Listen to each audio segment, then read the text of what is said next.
타입을 제가 처음 했을 때는 밤새도록 송장 뽑고 박스 접고 CS 처리하고 완전히 저 혼자 북치고 장구치고 다 했었거든요. 아마 이 영상 보시는 대표님들도 그러실 것 같은데, 쿠팡 그로스를 하면서 제가 느꼈었던 가장 큰 단점 중 하나는 쿠팡에서 반출되는 물건을 받을 곳이 없었다는 거였어요. 그래서 그로스 해보신 분들은 아마 공감하실 건데, 이게 보관비가 기하급수적으로 늘기 때문에 반출을 한 번은 해야 되거든요. 그래서 오늘은 직접 포장하고 계신 사장님들한테 쿠팡 반출 품목을 잘 해결하는 방법을 좀 말씀을 드리고, 요즘에는 직접 택배를 포장하는 사람보다 3PL로 이동하는 분들이 많은지를 말씀을 드려볼게요. 일단 1인 셀러한테는 두 가지의 문제점이 크게 있는데, 첫 번째는 바로 사무실이 없다는 거예요. 아니면 있어도 1인실이거나 너무 좁다는 거죠. 1인실도 써봤고 그리고 2인실, 4인실까지 다 써봤는데 포장을 하거나 보관을 할 만한 그런 사이즈는 아니었어요. 그러니까 좁다는 게 이제 가장 큰 문제점인 거고, 그렇다 보니까 쿠팡에서 이제 물건이 온다거나 혹은 일하면서 이제 필요한 물건들을 주문하면 이제 쌓아놓잖아요. 근데 그런 공간이 절대적으로 부족하다는 게 가장 이제 불편한 부분이었고, 심리적으로 좋지 않잖아요. 박스가 여러 개가 쌓여 있으면 그런 부분이 좀 불만이었던 것 같아요. 그리고 결정적으로는 이 바코드를 붙이거나 하는 게 그렇게까지 부가가치가 높은 일이 아니잖아요. 아르바이트를 고용해서 그분한테 충분히 일임을 할 수 있는 부분이다 보니까 인력이 없거나 부족한 경우가 좀 많이 발생하는 것 같아요. 단기적으로 하루만 할 알바를 뽑으면 되지 않냐라고 말씀하시면은, 당근에서 사람을 구인한다는 게 그렇게 쉽지가 않고, 실제로 거기서 이제 광고를 하려면은 이제 CPC로 돈을 내야 되거든요. 1인 셀러 할 때 좀 돌이켜보면은 그런 잡무들이 너무 많았어서 힘들었던 기억이 나요. 지금도 약간 후회하는 부분 중에 하나가, 차라리 그때 좀 3PL에 돈을 주고 진작에 맡겼으면은 좀 시간을 많이 세이브할 수 있었을 텐데 아쉬움이 많이 들어요. 저는 그걸 좀 오랫동안 잡고 있었거든요. 그래서 1인 셀러가 쿠팡 그로스를 할 때 가장 큰 문제점 중에 하나가, 쿠팡에서 물건을 반출하는 경우가 가장 큰 문제점이에요. 반출을 왜 하는지에 대한 궁금증이 있으실 것 같은데, 일단 첫 번째로 안 팔려서 반출하는 경우가 굉장히 많습니다. 이 쿠팡 같은 경우에는 보관비가 들거든요. 반출을 안 하게 되면은. 근데 팔리지 않는 거를 굳이 거기다 둘 필요가 없으니까 그거를 이제 반출을 해서 이제 보관을 하는 경우가 많은데, 그거를 이제 그대로 이제 판매를 하려면 광고비를 더 많이 태워야 되는데 그 정도의 메리트는 없기 때문에 보통들 이제 반출 절차를 밟으시죠. 그리고 두 번째로는 이게 중고 제품이 많은데, 이게 쿠팡 그로스의 문제점 중에 하나라고 저는 개인적으로 생각을 해요. 이게 무슨 소리냐면, 고객님들이 열심히 쿠팡을 쓰다가 반품을 하잖아요. 그러면은 경기도, 강원도, 뭐 전라도, 경상도 이렇게 여러 군데에 많은 고객들이 계신데, 거기서 반품을 하게 되면 가까운 센터를 입고되는 경우가 더 많단 말이에요. 하나의 센터에 가 있는 게 아니라 여러 센터로 이제 분산이 되다 보니까 재고에 대한 관리가 힘들어요. 근데 재고 관리라는 게 우리가 하는 게 아닌데 뭐가 문제냐라고 한다면, 이 중고로 보관하는 것들에 대해서도 보관비를 묻니다.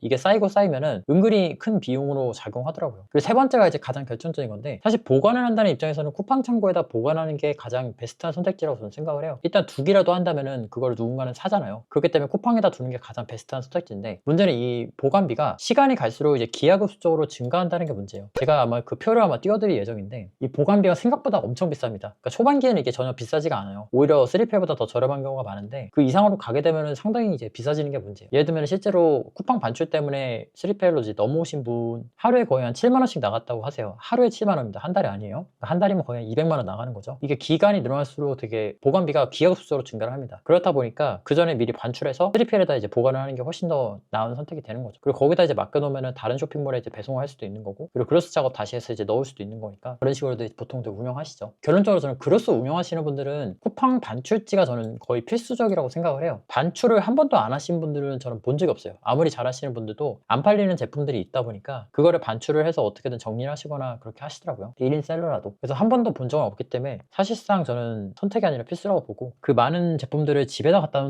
놓는다는 건 저는 그렇게까지 좋은 선택은 아니라고 생각을 해요. 이런 경우에 이제 맡아 들이셨다면 3PL에다가 입고시키시는 게 가장 현실적인 해결책이라고 저는 생각을 하고요. 1인 셀러시면은 3PL을 사용하시는 게 저는 맞다고 생각합니다. 참고로 3PL이 뭐냐는 질문이 있으실 것 같은데, 3PL 같은 경우에는 보관이랑 발송을 이제 대신해주는 국내 물류 회사를 뜻해요. 일종의 택배 물류업이라고 생각하시면 될 것 같아요. 요즘에는 1인 셀러분들이 3PL로 이제 많이들 이동하시는데, 그게 전체적인 운영의 관점에서 저는 훨씬 더 낫다는 게 제 생각이에요. 저는 크게 세 가지의 장점이 있다고 생각하는데, 첫 번째로는 이제 국적이라든가 어떤 건강 이유 때문에 3PL에다 이제 보내는 게 좋다. 그게 첫 번째고, 두 번째로는 본인이 바코드를 붙이고 어떤 검수를 하고 배송을 하는 그 행동 자체가 그렇게까지 부가적인 가치를 많이 만드는 활동이 아니잖아요. 그러다 보니까 생산성이 낮은 거를 대체할 수 있다라는 게 두 번째 이유고, 세 번째 이유로는 시공간에 대한 자유도가 있다는 게 가장 큰 장점이라고 생각해요. 하나씩 말씀드려보면은, 일단 재고 자체가 중국이든 국내든 창고에 있던 물건은 보통 먼지가 많이 쌓여서 와요. 근데 그게 집으로 오게 되면은 먼지도 많이 날릴 뿐더러 우리가 아는 박스 박스는 이렇게 차곡차곡 쌓여져 있는 모습을 생각하는데 실제로는 그런 경우가 많이 없거든요. 그러다 보니까 이 물건이 테트리스처럼 딱딱딱딱 떨어지지 않고 심미적으로 불편한 형태로 쌓인단 말이에요. 저 같은 경우에는 공간을 깨끗하게 유지하는 게 되게 중요하다고 생각하는 사람인데 그런 부분 때문에 집에다가 물건을 두는 게 되게 불편하더라고요. 더군다나 이제 부모님이랑 같이 사시는 경우에는 아무래도 부모님 이동 동선도 많이 불편하잖아요. 물건을 이제 둬야 되니까 먼지는 건강에도 안 좋겠죠. 그런 경우에 저는 3PL 쓰시는 게 훨씬 낫다고 생각하고, 두 번째는 아까도 말씀드렸다시피 생산성이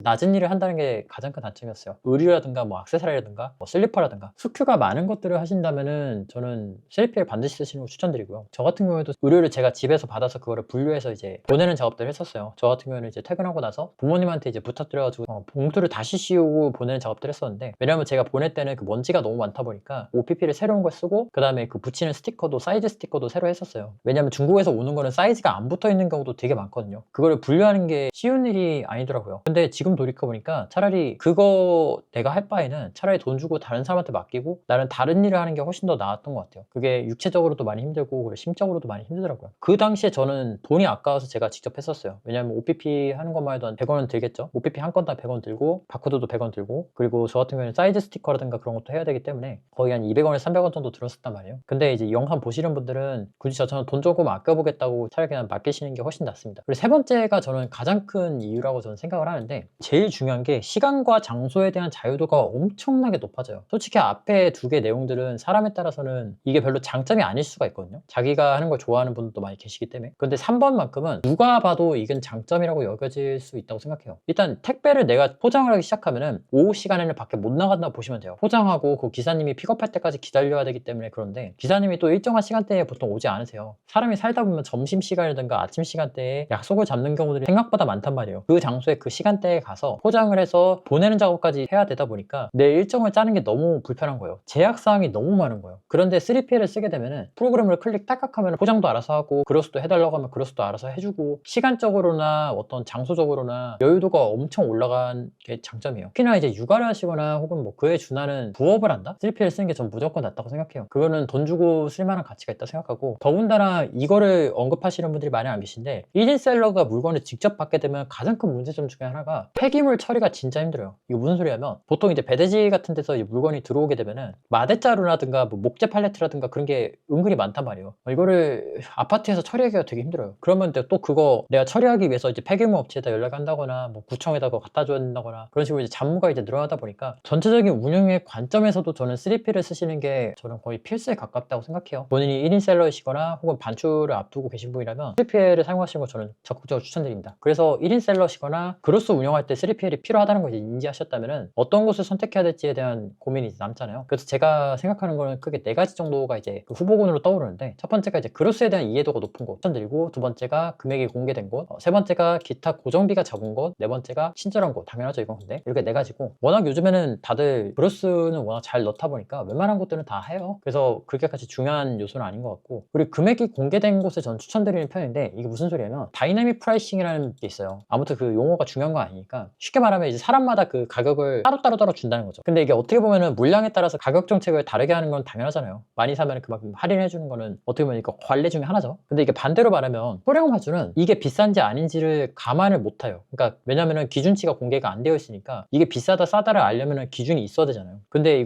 그거를 모르니까, 근데 그 틀이 오픈이 되어 있지 않으면은 그거를 감을 잡을 수 없으니까 내가 바가지를 씌는 건지 아니면은 그런 건지를 내가 모르는 거죠. 그래서 대형 화주시면은 진짜 웬만하면은 다 좋은 단가를 내주시는데, 소량이시거나 그런 부분이 걱정되시는 분이라면은 한 번쯤 고민해 보셔도 좋을 것 같아요. 그리고 세 번째는 기타 고정비가 적은 곳인데, 쿠팡에서 반출하시는 용도로 쓰실 분들, 그러니까 허브죠.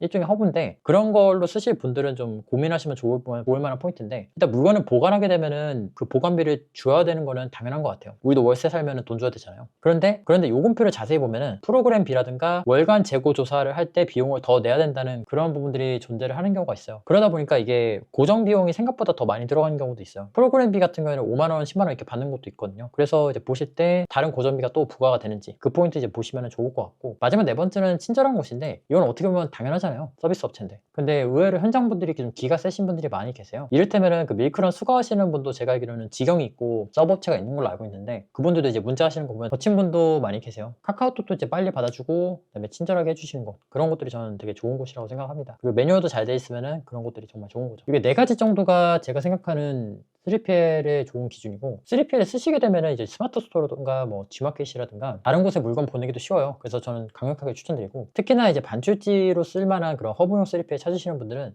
제가 아래 고정 댓글에다가 추천드리는 곳 남겨드릴 테니까 그 영상 봐주시면 좋을 것 같아요. 저희도 3PL 운영하고 있고 거의 다 찼어요. 오픈한 지 얼마 안 됐는데 다행히도 물건을 다 채울 수 있었습니다. 친절하게 응대하고 이제 견적도 이제 객관적으로 드리고 있으니까 소문 듣고 이제 오시는 분도 많이 계시더라고요. 아무튼 저희 회사도 이제 3PL 운영하고 있으니까 아래 고정 댓글 참고해 주시면 내용 제가 남겨놓도록 하겠습니다. 그래서 그루스를 처음 하시거나 반출용 3PL을 찾으시는 분들은 연락 기다리겠습니다. 궁금한 점 있으시면 댓글 남겨주시고요. 1인 셀러분들은 저는 3PL 쓰시는 거 꼭 추천드린다 라는 말로 오늘 마무리하겠습니다. 감사합니다.